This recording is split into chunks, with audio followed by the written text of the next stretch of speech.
The chemical smell of the hospital room was the first thing that hit me. The second was the hiss of the oxygen mask strapped to my face. I opened my eyes. Everything was sterile. White. My memories were a blur of smoke and sirens. And my face still felt sticky with soot from the apartment fire. I fumbled for the phone. My hands were shaking. I needed my parents. My father. David. Picked up on the fourth ring. His voice was impatient. Like I'd interrupted something. Dad. I whispered. My throat was raw. Dad. My apartment. It burned down. There was a pause. Not a shocked pause. A cold, calculating pause. This is terrible timing. May. He finally said. His voice was flat. We have the Chronicle's food critic tonight. We'll send flowers. The line clicked. He'd hung up. I stared at the white ceiling. The beep of the heart monitor filling the air. The silence he left behind felt colder and more suffocating than the smoke ever did. Have you ever felt like the invisible one in your own family? Let me know your story down in the comments. Lying there, with the rhythmic beep of the monitor as the only sound, the numbness started to fade, and something cold and heavy replaced it. Clarity. This wasn't new. This was just louder. My whole life. I was an accessory to the brand. My parents, David and Kimberly, weren't just parents. They were curators. Their masterpiece was their high-end restaurant. A cold, minimalist space of polished concrete and single-origin everything. They were the perfect hosts. The power couple. Always dressed. Always smiling. Always networking. Their restaurant was the golden child. I was the other one. The quiet graphic designer. Not a doctor. Not a lawyer. Nothing they could easily brag about at their dinner parties. I remembered my college graduation. I stood on the lawn, holding my diploma, scanning the crowd for them. They weren't there. I got a text later. So sorry. Darling, we had an emergency tasting with the new sommelier. You understand. I always understood. I understood when I had to take out loans and work 2 jobs to pay my own tuition, because all their capital needed to be reinvested in a new marble bar. I understood when they missed my 21st birthday for a critical networking opportunity. I remember calling them, bursting with pride. When I landed my first real design job, there was a pause on the phone. And then my mother, Kimberly, said in her smooth, hostess voice, "Oh, well, that's nice. Dear, at least it's an office job." At least, that's when I should have understood. I was sitting in that sterile hospital room, lungs aching from the smoke. And it finally clicked. I wasn't their daughter. I was a transaction. In their world, you were either an asset or a liability. A child who got into an Ivy League law school was an asset. A child who could be paraded around, who added to the brand, was an asset. A daughter who gets her apartment burned down, who calls from an emergency room on the same night as a major food critic review. She isn't a person in crisis. She's a liability. She's a messy, inconvenient complication that doesn't fit the narrative. My fire wasn't a tragedy to them. It was just a bad line item on their perfectly balanced ledger. The flowers they promised, they would be an asset. A beautiful, tasteful arrangement that proved they were caring parents. The visit itself, that was a liability. It cost them time. It cost them focus. My father's words echoed in my head. This is terrible timing. I stared at the white, acoustic tile ceiling. I didn't cry. I didn't feel anger. Not yet. I just felt the click of a final puzzle piece sliding into place. The picture it formed was devastating. And for the first time, it was perfectly clear. At 3 a.m, in the dim blue light of the hospital room, I made a decision. I didn't call my parents back. I didn't beg. I didn't cry. The clarity I felt was cold and sharp. They'd hung up, and I would hang up, too. In my own way. I swiped through my contacts, past David and Kimberly, and dialed the only number I knew I could trust. Aunt Michelle, my father's older sister. She picked up on the second ring, her voice sleepy, but immediately concerned. May, what's wrong? What happened? Auntie Michelle, I whispered. And only when I heard her warm voice did my throat tighten. My apartment! It's on fire! I'm in the hospital. There wasn't a moment's silence. No calculation. No question of when. She only said 2 words. I'm coming. 45 minutes later, the door to the hospital room opened. Aunt Michelle walked in, still wearing her nightgown, her silver hair hastily pulled back into a bun. She carried a small bag, and a wave of warmth seemed to fill the sterile room. She didn't say anything. She just walked over, brushed a lock of soot-stained hair from my forehead, and took my hand. You're not alone, she said firmly. The nurse said they need someone to sign the paperwork. I'll take care of everything.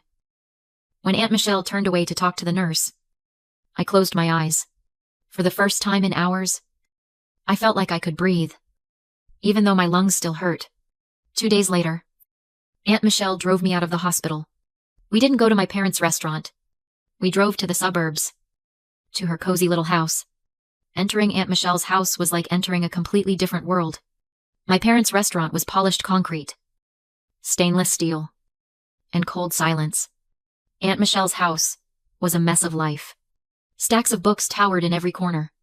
Ivy creeped along the windowsills.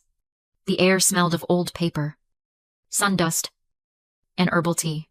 It wasn't a gallery, it was a home. She took me to the guest room and respread the old quilt. You rest, she said softly. I'll make soup. The next few days passed in a peace I'd never known. Aunt Michelle cared for me. She didn't ask many questions, but she listened.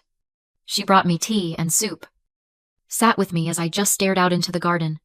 For the first time in my life, I felt safe, seen. My belongings were gone. Everything. My clothes. My furniture. Everything I'd worked so hard to get. All except one thing. In my panic, as the fire raged, as the smoke thickened, I grabbed one thing. It was a small fireproof box I kept under my bed. It lay on Aunt Michelle's living room floor. A gray, heat-scratched object. Aunt Michelle looked at it. What is it? Honey. I knelt down and unlatched it. Inside were not jewelry or money. They were hard drives that held all my design work. And underneath them, wrapped in a plastic bag, were my old sketchbooks. The designs, the ideas, the real parts of me that I had hidden away because they were not prestigious enough. It was the one thing I saved. It was my symbol. I saved myself. The peace of my aunt's house lasted for about a week. I was just starting to feel human again. My lungs healing. My hands steady enough to hold a coffee cup without spilling. I was sitting at the kitchen table, sketching idly in a new notebook, when my phone rang. It was an unknown number. Is this May? A professional voice asked. Yes. This is she. This is Mark, from United Mutual Adjusters. I'm handling the claim for your apartment. First, I'm so sorry for your loss. It looks like the fire investigation cleared, and the claim for a total loss has been approved. I felt a small wave of relief. Thank you. So, what happens now? The payout for personal property and displacement is $80,000. He said. I almost dropped the phone. 80,000. It was enough to start over. It was enough to be safe. That's... Wow. Thank you, I said. Then, there was a pause. The kind of pause that makes the hair on your neck stand up. Miss, he said, his voice dropping a little. Oh, I'm a little confused about the beneficiary information. Your father. Ah, Mr. David. He called my office this morning. My blood went cold. He did. Yes. He said he was the primary beneficiary on the policy, and that he was managing your affairs. He was very insistent that we wire the $80,000 directly to his company's corporate account. Something about asset management to help you. I couldn't speak. The room started to feel small. He hadn't called to see if I was alive. He hadn't sent the flowers he promised. But he had found the time to call my insurance company to try and claim my money. Miss, are you still there? Mark asked. Do not, I said, my voice shaking, but low and clear. Do not send him anything. That is my policy. I am the sole claimant. Is that understood? Yes. Of course, he said, sounding relieved. I thought something was strange. The policy is in your name. We will mail the check directly to you. Can I get a forwarding address? I gave him Aunt Michelle's address, thanked him, and hung up the phone. My hands were clamped so tightly around the device. My knuckles were white. He wasn't just neglectful. He wasn't just cold. He was a thief. Aunt Michelle walked in, holding 2 mugs of tea. She saw my face and set them down slowly. May, what is it? What happened? I told her. I told her about the $80,000 and about our father's phone call. I told her he tried to have the money sent to his restaurant's bank account. I expected her to be shocked. I expected her to be angry for me. Instead, her face went perfectly, terrifyingly still. She looked down at the kitchen counter, not at me, and her voice was a flat, tainted, cold whisper. Of course he did. She looked up, and her eyes were filled with a kind of ancient, familiar pain. May, she said, pulling out the chair opposite me. There's something I never told you about your father. About my brother. She took a deep breath. When your grandparents, my parents, passed away, it was 20 years ago. They didn't have much, but they left us the family house and a small savings. It was supposed to be split. 50-50. My half was just enough to go back to school, get my master's degree, maybe put a down payment on a place of my own. She stared at the wall, seeing something I couldn't. David was the executor of the will. He told me the estate was complicated, that there were hidden debts. He said he would manage my half for me, that he'd invested in his brilliant new business idea. The first restaurant. He said he'd double it for me in a year. She let out a short, bitter laugh. I was young. I trusted him. He was my big brother. Aunt Michelle. No. Yes, she said, finally meeting my eyes. The restaurant failed. A year later, he told me the money was all gone. Every penny. My inheritance. He'd used it to pay off his suppliers and his bad debts. And I was left with nothing. He ruined me. May. He ruined my future to fund his first failure. My stomach turned. And you never. I didn't fight back, she said, her voice filled with self-loathing. I was ashamed. I was broken. He was my brother. And he told me I was making a scene when I cried. He said family helps each other out. So I kept quiet. I let him destroy me. And I kept quiet for 20 years. Just to keep the peace. She leaned across the table. And her hand, the one that had felt so warm and safe just days before, was now trembling with a cold, focused rage. He is not doing it again, she whispered, her voice like steel. I let him do it to me, but I will not let him do it to you. She stood up and walked over to the phone. I'm calling a lawyer. Aunt Michelle made the call that afternoon. Her voice was low and steady, a stark contrast to the quiet rage I'd seen in her eyes. She was talking to Michael, a lawyer she'd known for years. A man who, she said, didn't tolerate nonsense. I sat at her kitchen table, twisting a paper napkin into shreds, listening to her explain the situation, in short, precise sentences. Yes, David. Yes, her renter's insurance. He tried to divert the payout. She listened for a long moment, her knuckles white on the receiver.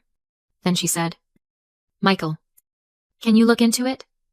All of it. I have a feeling this is just the top layer. She hung up and looked at me, her face set. He'll make some calls. He'll find out what's really going on. We didn't have to wait long. Michael called back the next morning. Aunt Michelle put him on speakerphone. His voice was calm, professional, and sharp, like the edge of a new blade. Michelle. May. He started. I've got the documents. It's worse than we thought. My stomach clenched. What do you mean? I pulled the original lease agreement and the insurance policy May signed when she moved into that apartment 2 years ago. Your parents. David and Kimberly were listed as primary beneficiaries on that policy from day one. I frowned. I don't remember doing that. You probably didn't, Michael said. They likely had you sign a stack of papers and slipped it in. This wasn't a recent change. May. This was systematic. They set this up. Just waiting for a contingency. The air left my lungs. Waiting. It gets worse, Michael said. And his voice was grim. I ran a public records check on their business. Their restaurant. It's not the success story they're projecting. It's drowning. They're leveraged to the hilt. And they just missed a major balloon payment on their loan. They are, to be precise, $120,000 in debt and facing foreclosure within 60 days. The kitchen was silent. I just stared at the wood grain on the table. It all clicked into place. The food critic. The terrible timing. The desperate phone call to the insurance company. Aunt Michelle whispered it first. So the fire. The fire wasn't a tragedy for them, Michael said, finishing her thought. It was a lifeline. They saw that $80,000 payout as their personal bailout. This wasn't a moment of panic. May. This was calculated. This is fraud. The word fraud hung in the air. This wasn't a family dispute anymore. This was a crime. I looked at my aunt. The last little piece of me that hoped this was all a terrible, desperate misunderstanding just broke. It turned into something cold and hard. What do we do? Michael asked. My voice didn't even shake. We act first. We act decisively, he said. I'm drafting 2 things right now. First, a formal cease and desist and a revocation of beneficiary rights. Effective immediately. Second, we're preparing a civil complaint. We're going to hit them before they even know what's happening. Good, I said. Do it. We chose our moment. It was the following Tuesday, the night of the big review. Michael had the papers couriered by a process server. But we decided to deliver a copy ourselves. Aunt Michelle called it a necessary closing statement. The restaurant was cold. Just like I remembered. All polished dark wood and cold. Gray marble. It was trying so hard to be important. It was also mostly empty. My father, David, and my mother, Kimberly, were standing near the hostess stand. Their backs rigid with anxiety. They were dressed perfectly. My mother's smile was shellacked on. Ready for the critic. Then they saw us. Aunt Michelle, me, and Michael, who looked calm and imposing in a dark suit. My father's smile didn't just drop. It inverted into a snarl. He strode toward us. His voice a low, furious growl. May. What are you doing here? You're making a scene. My mother, Kimberly, glided up behind him, her eyes darting toward the few occupied tables. May. Darling, she hissed, her smile twitching. Whatever this is, clients can see you. We'll talk about this later. No, I said. My voice was quiet, but it cut right through the soft classical music. We're going to talk about it now. I stepped forward to the polished hostess stand and placed a thick envelope on the reservation book. What is this? David snapped. That, I said, looking him dead in the eye, is a legal restraining order and a formal revocation of any and all beneficiary rights to my insurance policy. His face started to turn a dull, blotchy red. You Dara. Michael stepped forward and placed a second, thicker envelope next to mine. And this? Mr. Perry, Michael said, his voice polite and brutal, is our office's notice of intent to file a civil suit for fraud, conspiracy, and emotional distress, pending the return of the $80,000 you attempted to illegally divert from your daughter. My mother's hand flew to her pearls. Frau Tau. How dare you? We were trying to protect her. Protect me, I asked. The coldness that had been building inside me finally found its voice. Protect me by stealing from me. Was that to protect me from the $120,000 of debt you're hiding? Was the restaurant facing foreclosure? Dad, David's composure completely shattered. The mask of the successful restaurateur just melted away, revealing the desperate, cornered man underneath. "You ungrateful," he roared, his voice echoing in the half-empty dining room. "After everything we've given you, after all we've done, your aunt has poisoned you against us." He raised his hand, pointing a shaking finger at me, his face purple. And right at that exact moment, the front door opened. A man and a woman stood there, notebooks in hand. Looking around, the man checked his reservation. "David Perry, we're from the Chronicle." My father froze, his hands still in the air, his face a mask of apoplectic rage. My mother looked like she'd seen a ghost. I just stood there, calm. The food critic stared at my father, who was still breathing like a bull. Then at my mother, whose smile was frozen in a rictus of horror. Then he looked at the 2 legal envelopes marked "Civil Complaint" sitting on the hostess stand. I didn't have to say another word. My father had said it all. I looked at my mother. "You were worried I'd make a scene," I said softly. Then I turned around. And with Aunt Michelle and Michael on either side of me, I walked out the door, leaving them standing in the ruins of their own creation. We didn't have to go to court, faced with a lawsuit for fraud, the testimony of the insurance adjuster, and the very public, very humiliating review from the Chronicle critic, who wrote a scathing piece about the shockingly toxic atmosphere and desperate, frantic owners. They had no fight left. My parents, David and Kimberly, signed every paper Michael put in front of them. They signed away any claim to the $80,000. They signed the agreement to pay an additional $25,000 in damages. They signed the restraining order. The money from the insurance company hit my account 2 days later. The restaurant's collapse was quiet and total, without the $80,000 lifeline they were counting on, and with their reputation in ashes. The bank foreclosed. The brand they had sacrificed everything, for the brand they had sacrificed me for, was gone within a month. I was sitting in Aunt Michelle's kitchen when Michael's email came through, confirming the final wire transfer for the damages. I stared at the screen, at the numbers. But I didn't feel victorious. I didn't feel angry. I just felt still. For years, I thought family was a bond, something unbreakable. It wasn't. For them, it was a convenience, a contract, and I had been the one paying all the dues. I realized cutting them off wasn't an act of anger. It was just an ending. It wasn't about revenge. It was about self-preservation. It wasn't about destroying their family. It was about finally giving myself permission to build my own. 6 months later, sunlight poured into my new apartment. It was smaller than my old one, but it was all mine. Filled with light and second-hand furniture I'd found and refinished myself. Aunt Michelle was standing on a stool, helping me hang a painting. "A little to the left," I said, squinting. She nudged it. "Perfect." The $25,000 in damages had been just enough to put down a deposit and buy a new laptop. I'd started my own freelance design business. I was finally, actually, doing it. My phone buzzed on the counter. I picked it up. It was a text from a number I didn't recognize, but I knew who it was. My mother. "Kimberly, we lost everything."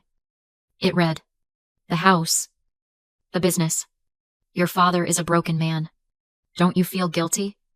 I stared at the words. I waited for the old, familiar pang of guilt. The urge to apologize, to make it better. Nothing came. It was just quiet. I held my thumb over the screen, pressed block, and deleted the message. Aunt Michelle looked over. "Everything okay, honey?" I smiled, putting the phone face down. "Everything's perfect." I walked over to my desk, which was cluttered with papers and color swatches. I picked up the one thing I'd saved from the fire, my old sketchbook. The edges were still slightly singed. I opened it to a blank page, picked up my pen, and in the quiet, sunlit room, I began to draw. The silence didn't feel empty. It didn't feel lonely. It felt like peace. If you've ever had to choose between your family and your own sanity, share your story in the comments. You are not alone. And remember to subscribe, because there's always another story to tell.